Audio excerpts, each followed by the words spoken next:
Hello, friends. Creating space. It's such an important part of the yoga practice. We want to have a mind that is uncluttered, a heart that is open, musculature that is spacious. And in order to create space in mind, heart, and body, we need to create a space in which to practice.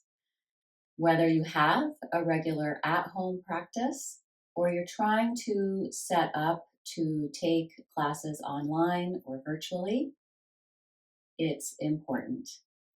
And it reflects a desire for you to take care of yourself, to have some space that is just for you.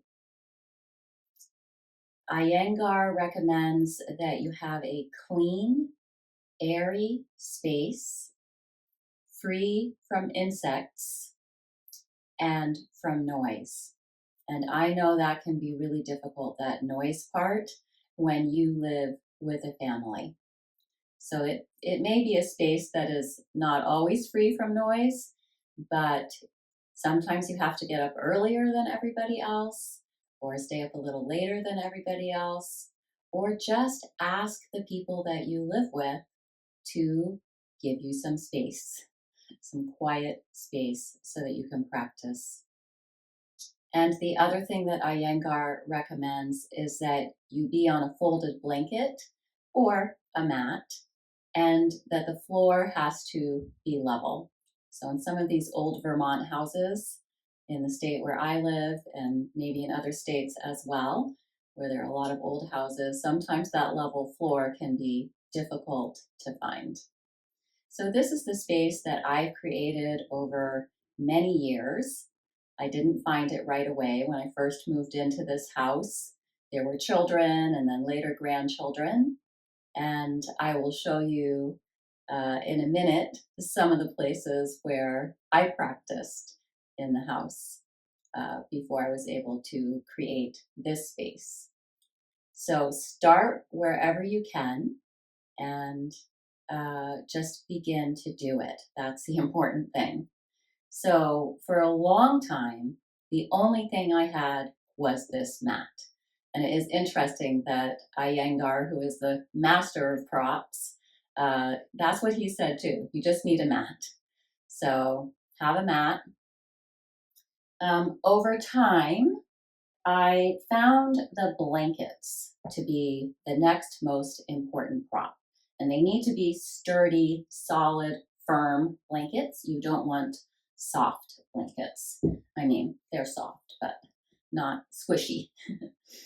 And then the next thing that I invested in was the bolster, because I became very enamored of restorative yoga.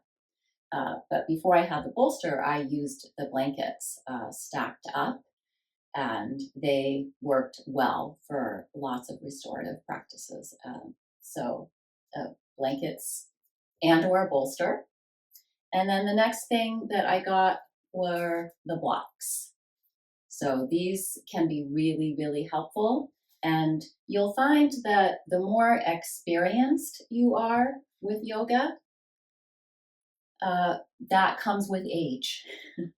So the older we get and the more experienced we get, the more we love our props, because they help us to really be able to go deeply into a posture. And then I got the strap, which is great for when you're lying on your back and you want to strap your foot and do those Uttita, Hasta. No, Uttita is when you're standing up. So Supta, reclining, Supta, Hasta, Padangustasana poses. And lots of the restorative poses also can really be enhanced with a strap. And then later I got the eye pillow for Shavasana and for restorative postures. So I built this all up, really slowly over time. And the last thing I got was the folding chair.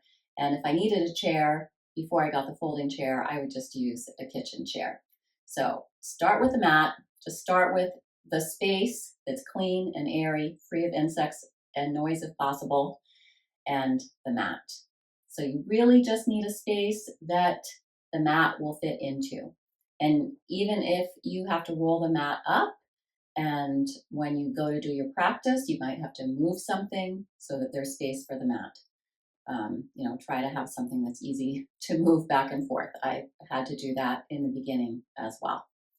And then finally, I started to, decorate the space. And so I have Kuan Yin over there and some candles, my mala beads.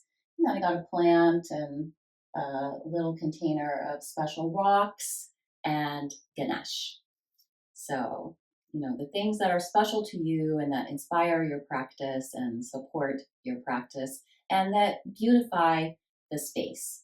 So this space is really only about 8 feet by, 3.5 feet. So if you can squeeze that out somewhere, you can do this. So now I'll show you where I used to practice before I was able to take over this area of the house.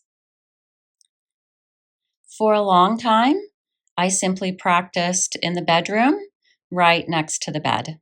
And I would roll my mat up and then I would unroll it every time I wanted to practice. I've also been known to simply practice on the rug. Again, I would put my mat down and then roll it up afterwards.